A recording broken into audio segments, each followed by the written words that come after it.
Alright guys, I'm gonna go over this motor and transmission swap that I did in this Accord here. This is a 2001 Accord with a 4-cylinder car with automatic transmission. This one right here, I picked it up with a bad transmission. It wasn't pulling at all, and ended up just ordering a JDM F20 what is it, F23? Yeah, F23a from one of these Japanese engine importers off of eBay or whatnot. These motors right here, this thing is look almost like brand new. Pull this freaking oil cap off, look down in there. No kind of carbon or nothing in there. I bet this motor ain't got 30,000-40,000 miles on it. I also got it with the matching transmission.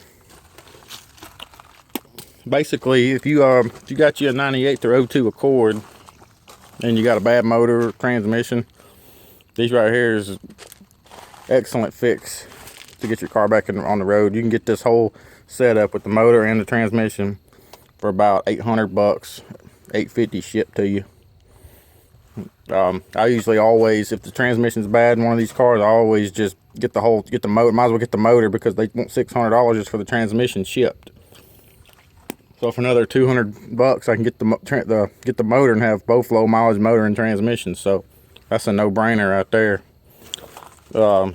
Basically, this thing right here is a direct drop in. You don't have to do much of nothing on these motors to get them, motors or transmissions. The only real things you got to do is on the transmission, there's a couple of sensors you got to swap out. I think there's one or two down here, little 10 millimeter holding it on. They're little sensors. I can't fucking remember what they're called right off. And then there's one back here on the back side of the transmission you got to swap out too. It's not a big deal if you don't remember which ones, because when you go to plug in your harness, it won't plug in because it's a 3-pin harness on a 2-pin plug or something. So that's the only 3 sensors you got to swap out on the transmission. The motor, this one out here was actually this car right here is actually a non-VTEC car, so it was like a value package car.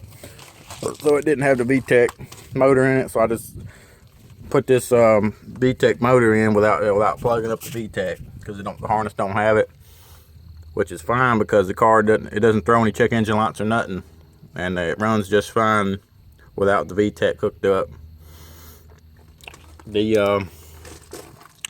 Let's see, the exhaust manifold, I had to use the original exhaust manifold because this one that came with the motor wouldn't bolt up to the single outlet. The one that came with this motor was a dual outlet, so you had to use the original manifold.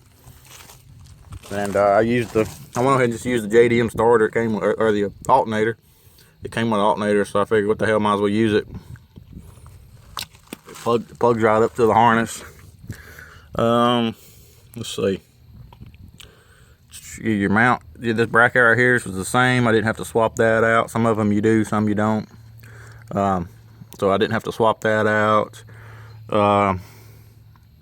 Let's see. I think that was it. To be honest, this thing's pretty simple. I did swap out the mounting plate for the air conditioning compressor. It was a little different. I don't know if it would have worked or not. I didn't bother to try. So it was 4 14 millimeters to take the old one off, put the new plate on. This plate with the compressor right here that mounts to it. Might as well do it while it's out. Wasn't no big deal. But yeah, this is pretty freaking simple swap, and you could do this in your driveway if you got an engine hoist. These motors, I pulled it out the top. It's a little tight to get it out the top. The hardest part is getting this transmission mount off right here. what there is supposed to be a little, there's like a little metal plate that goes right here. I just took that sumbitch off because I don't even need it. I don't even know what it's for, but I took it off with a 10 or 12 millimeter so I could get the mount out, so I could pull the motor out. Probably took 10 or 15 minutes to figure out how to do that for me. But once you get it hooked up to your hoist, it's a little tight getting it out back here because see how far the intake manifold is on the firewall. But it comes out pretty easy. You got to watch you don't break your idle air control valve back here on the back side of the intake manifold. And basically you just sit your compressor, unbolt it, and you can actually sit the compressor up here on the radiator support with these hoses. Move them. You have to finagle them when you're pulling the motor and transmission out so you don't rip one out. You just got to push it down over the transmission while you're pulling the motor out. But it's a pretty simple swap.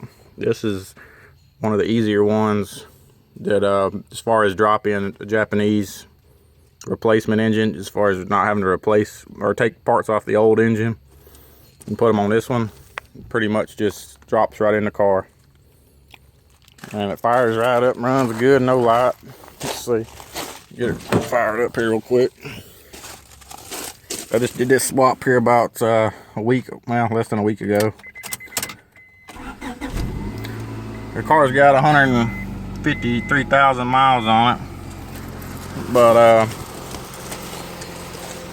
runs good though. It's like I said, all I did was put fresh oil and a filter on it. And that's pretty much it. Dropped it right in the car.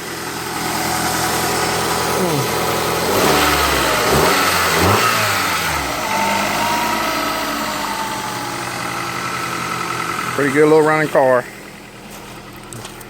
Like I said, you can get these JDM F22s or F20. Well, I forget what they're called.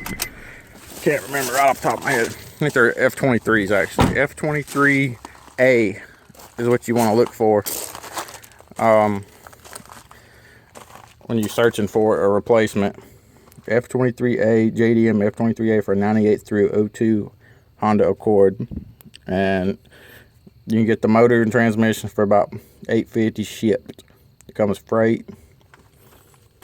Pretty good deal. It's better than rebuilding the engine or transmission or paying somebody $1,500 to rebuild the transmission. Took me about a day and a half to do it. But there you go. That's pretty straightforward. Another swap. I've done 2 of these. Starting to find these Accords. A lot of them's transmissions going out in them, or the motor's getting wore out and leaking oil out the what you call it, balance shaft seal. It's the same thing with the H22s as with these F23s. They're the same style engine, just without the dual overhead cam. The balance shaft seals inside the timing cover here, they tend to pop out and drain all your oil out of the motor. So a lot of times it'll do that and you won't know it, and it'll ruin the engine. And so if you got a oil leak, pretty bad oil leak on your Accord, that's the first place you want to check probably, especially if it's coming out the driver's side, is down there. You know, if it's behind this timing cover, get a pain in the ass to get to it. More than likely that's what happened. But let's see. Well, I guess that was it. That's about it for this car. If you guys got any questions or anything, just leave a comment and I'll get back with you and help you out with your swap or whatever, get your car back running. Thanks again.